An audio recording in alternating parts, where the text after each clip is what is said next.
Bismillah, Assalamualaikum warahmatullahi wabarakatuh. Ayah, Waalaikumsalam bunda, pemirsa warahmatullahi dimanapun wabarakatuh. saat ini sedang berada. Alhamdulillah di kesempatan kali ini kita kembali lagi di channel Mendik Al-Huda. Dan di kesempatan kali ini kita akan berbincang-bincang bersama narasumber kita yang insya Allah akan membahas tentang PPDB dari Yayasan Pendidikan Islam Al-Huda Bogor.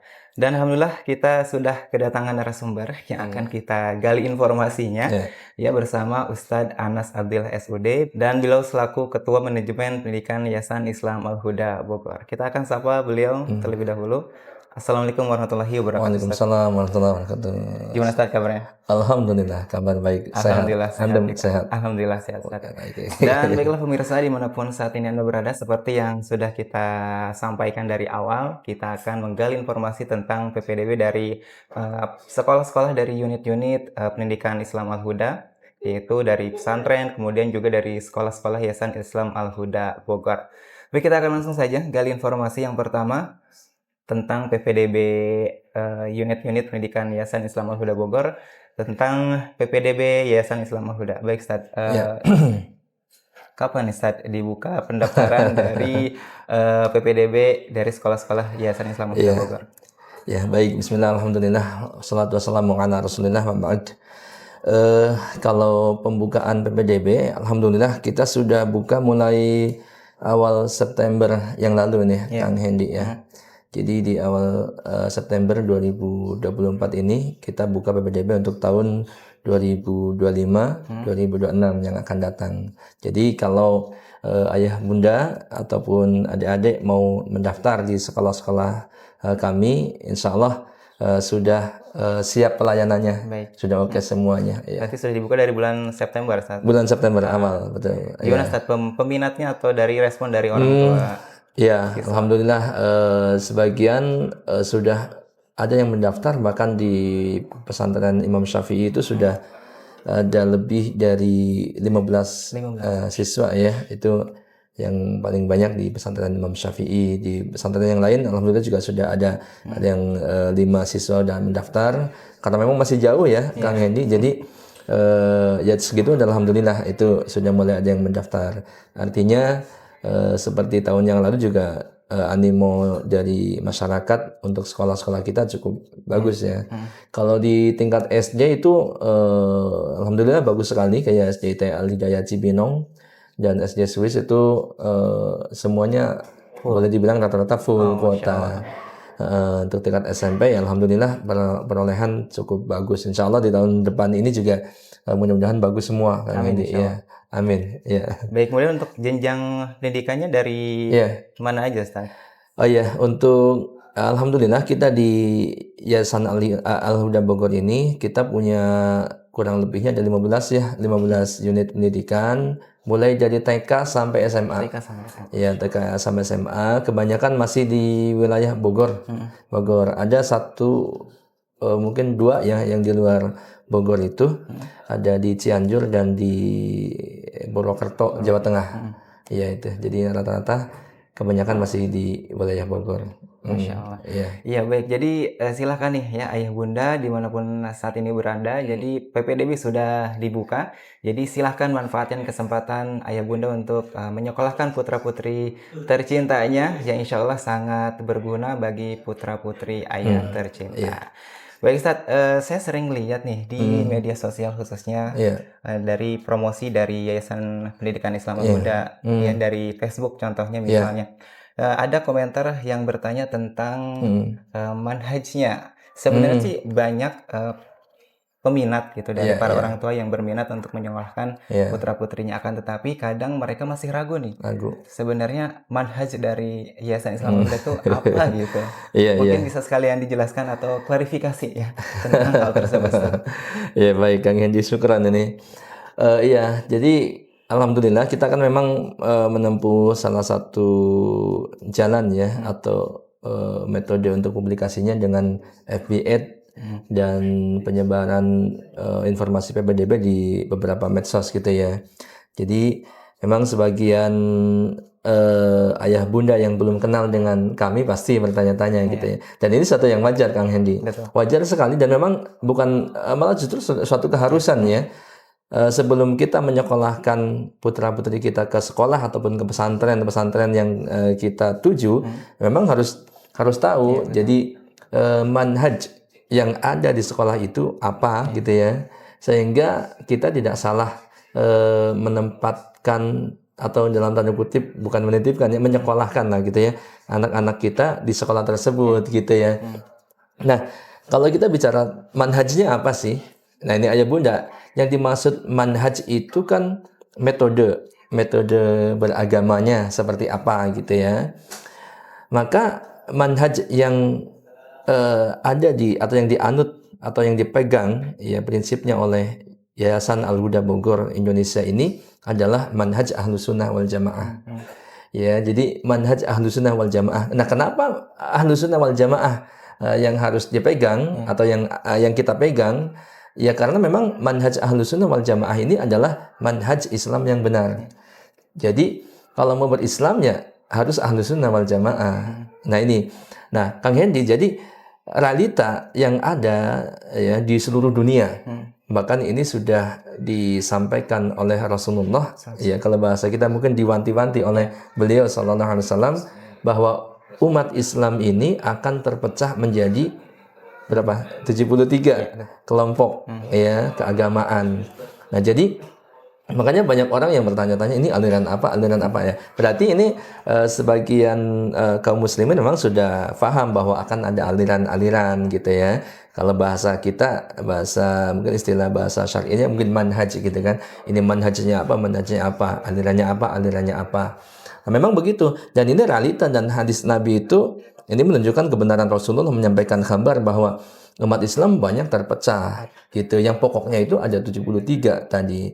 Nah, maka kata beliau dari 73 kelompok ya yang berpecah di dalam Islam itu, maka hanya satu kelompok yang benar, yaitu Ahlus Sunnah wal Jamaah. Nah, itulah manhaj yang kami pegang ya sebagai prinsip dalam berislam.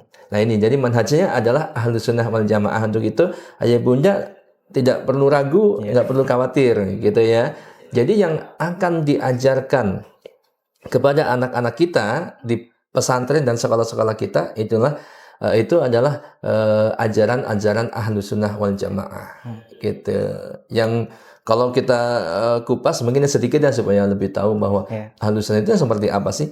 Jadi kalau kita kupas prinsip daripada Ahlus Sunnah wal Jamaah, ya ini satu kelompok yang selamat di dalam Islam gitu ya. Kalau kita berislam yang benar ya Islam Ahlus Sunnah wal Jamaah. Ya nanti jadi nanti akan ada orang yang mengklaim Islam tapi ternyata dia misalkan dia menyimpang dari Islam itu sendiri walaupun dia mengklaim dirinya Islam. Misalkan ada Syiah, ya mungkin ada walaupun Syiah kemudian Ahmadiyah itu sudah keluar ya sudah tidak bisa disebut sebagai Islam lagi, tapi masih sebagian orang taunya itu Islam gitu ya. Kemudian ada Sufi, kalau Sufi ekstrim ini penyimpangannya banyak sekali ya. Kemudian Islam yang lain ada misalkan Khawarij, ada Murji'ah dan lain sebagainya, ada Mu'tazilah. Nah ini di dalam Islam itu memang bukan Islamnya tapi orang-orang yang membawa pemahaman aliran seperti itu tuh banyak terjadi. Nah, kita kembali ke manhaj Ahlus Sunnah wal Jamaah ya. Jadi prinsip di dalam Ahlus Sunnah wal Jamaah ada prinsip-prinsip yang pokok gitu ya, yang paling pokok, paling dasar.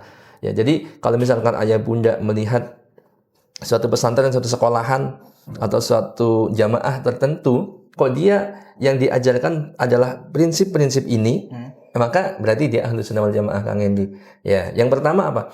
Yang pertama adalah tauhid. Jadi yang diajarkan yang ditekankan dalam jamaah itu atau dalam pesantren itu adalah tauhid misalkan. Jadi anak-anak diajarkan benar-benar ditekankan pada masalah tauhid ya, hanya beribadah kepada Allah semata, kemudian dilarang atau tidak boleh beribadah kepada selain Allah atau melakukan perbuatan-perbuatan dan keyakinan-keyakinan syirik. Jadi kan yang ini banyak sekali macamnya. Maka yang ini prinsip pertama dapat nih, dia berarti insya Allah Islamnya benar. Yang kedua ya, selain tauhid adalah prinsip ittiba. Ittiba itu adalah di dalam beragama kita mengikuti Rasulullah Sallallahu Alaihi Wasallam. Gitu. Jadi tidak boleh kemudian kita beragama semau kita sendiri, gitu ya. Contohnya misalkan menerapkan Al-Quran ataupun hadis yang ada, kemudian prakteknya kita semau sendiri, pemahaman kita sendiri, ini tidak boleh. Ya, jadi mengikuti Rasulullah dan orang-orang yang mengikuti Rasulullah, yaitu para sahabat Nabi Sallallahu Alaihi Wasallam. Ya, yang kedua, yang ketiga adalah sumber hukum atau sumber beragama. Yaitu apa? Sumber beragama yang ditempuh oleh jamaah itu atau yayasan itu atau sekolah pesantren itu, yaitu atau ketika mengajarkan kepada siswinya dalam beragama, yaitu sumbernya adalah Al-Quran dan As-Sunnah. Al-Quran dan hadis, gitu kan? Ini yang dipegang oleh mereka, ya.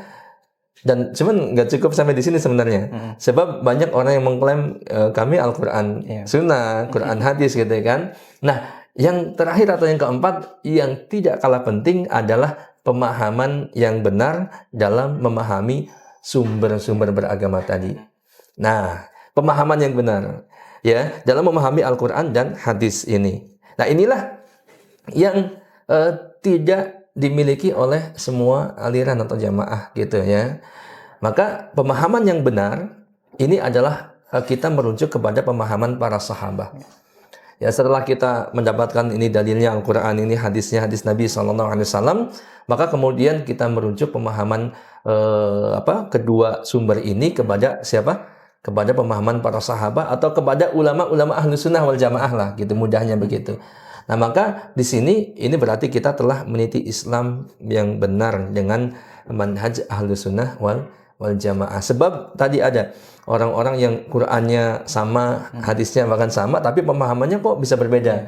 Prakteknya kemudian berbeda, bahkan menyimpang. Nah, ini karena mereka mengabaikan atau tidak mengindahkan pemahamannya dengan pemahaman orang-orang yang terpercaya, yang generasi terbaik. Siapa mereka? Yaitu para sahabat Nabi, kemudian orang-orang yang setelahnya, yaitu para tabi'in dan tabi'in. Nah, ini 3 generasi inilah yang dikatakan sebagai kurun terbaik ya oleh Rasulullah SAW, yang menjadi pegangan untuk umat Islam kalau ingin meniti jalan Islam yang benar, yang sampai pada akhirnya sehingga selamat dunia dan akhiratnya, Kang Hendi. Itu kurang lebih gambarannya seperti itu, ya. Baik, syukran Ustaz atas pemaparannya, mudah-mudahan juga bisa dipahami ya oleh insyaallah. Dan mudah-mudahan bisa segera action gitu ya, tertarik untuk bisa langsung ya.